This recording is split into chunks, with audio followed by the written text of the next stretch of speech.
Rembuk stunting lintas sektor, lintas OPD dan stakeholder dalam upaya pencegahan dan penanggulangan stunting di Kabupaten Mimika diharapkan keterlibatan seluruh OPD terkait sesuai bidang masing-masing di berbagai sektor.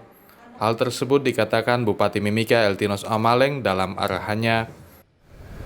Banyak yang ada di dinas tadi, koperasi, PAUD, PU, harus terlibat langsung.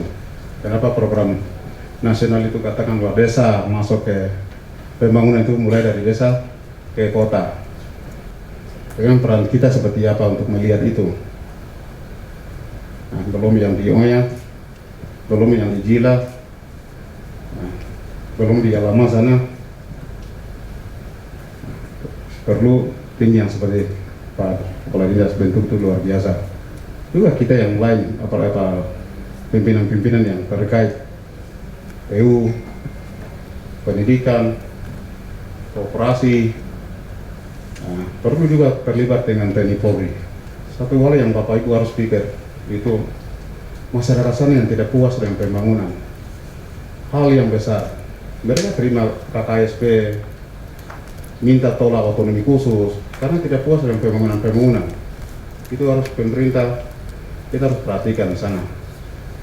Masyarakat yang ada di gunung dan ada di pesisir.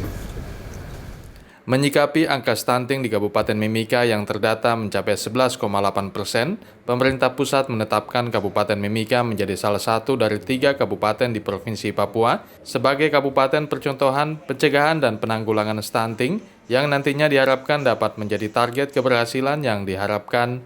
Penandatanganan kesepakatan bersama Pemkab Mimika, Forkompimda dan stakeholder lainnya dilakukan sebagai perwujudan satu komitmen bersama dalam upaya percepatan pencegahan dan penanggulangan stunting di Kabupaten Mimika.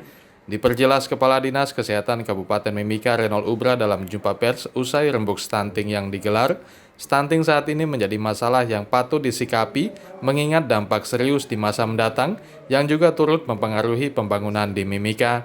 2 distrik saat ini menjadi lokus penanganan stunting di Mimika, yaitu Distrik Wania dan Distrik Mimika Timur Jauh yang dinilai memiliki angka stunting tertinggi di Mimika. Maka tim di kabupaten untuk stunting, kami di Dinas Kesehatan melakukan analisa situasi.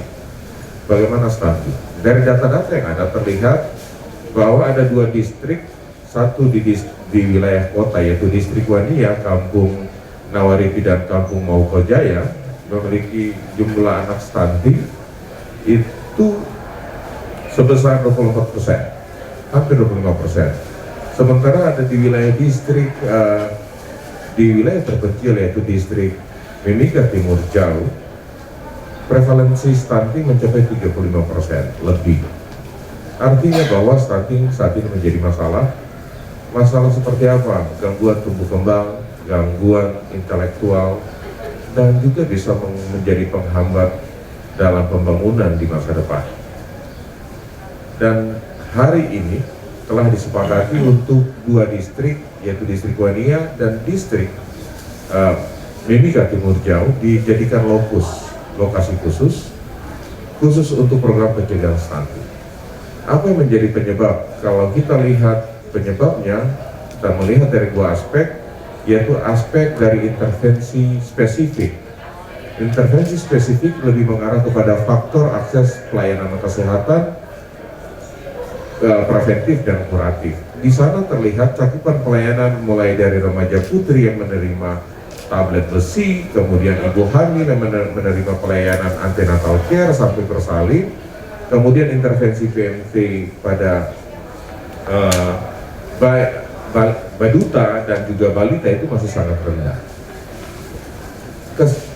Sementara kalau kasus-kasus diare terlihat bahwa hampir seluruh anak menerima PMT, anak menerima tablet zinc pada kasus diare, jadi 100%. Dari gambaran intervensi spesifik terlihat bahwa pelayanan kesehatan itu lebih fokus kepada upaya-upaya kuratif dibandingkan upaya preventif.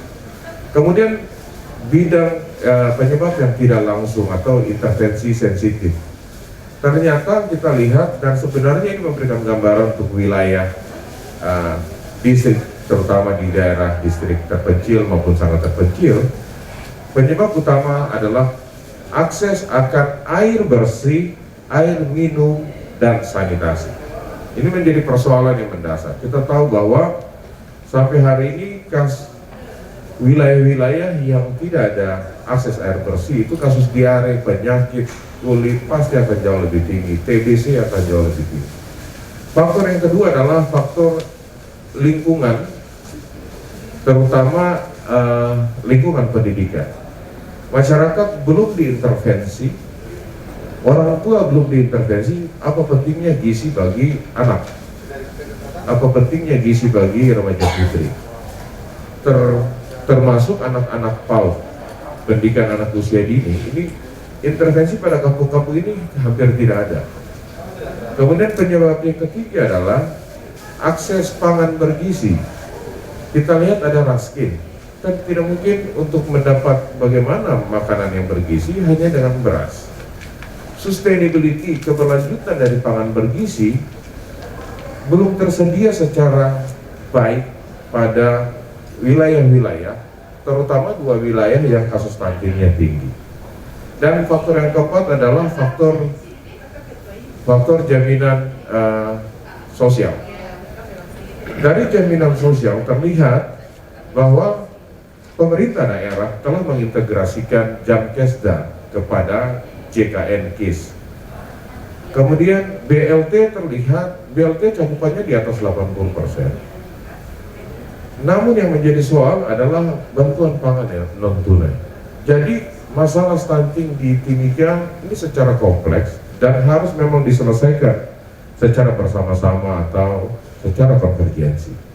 Pelayanan kesehatan akan mengambil fungsinya, Dinas PUPR, Dinas Pendidikan, Dinas Sosial, Dinas Tanaman Pangan, Pertanian, Peternakan, kemudian unsur lainnya misalnya PT Freeport. Komitmen Bapak Bupati, Bapak Wakil Bupati, dan Forkopimda kami pikirnya akan bagus. Apa yang nanti dilakukan setelah ini? Hasil pertemuan ini oleh Bapeda Kabupaten Mimika akan dilaporkan kepada Bappenas, sementara kami Dinas Kesehatan akan melaporkan ini kepada Kementerian Kesehatan. Di tahun 2021, tim yang terbentuk ini akan mulai di bawah yang dikoordinir oleh Bapeda akan mulai menyusun fokus program di 2 distrik ini, yaitu distrik Wania, terutama di Kampung Nawaripi dan Maukojaya, dan distrik Mimika Timur Jauh yang Mimika Timur Jauh yaitu Kampung Panamo dan Kampung Ombawita. Tim Liputan Papua MCTV.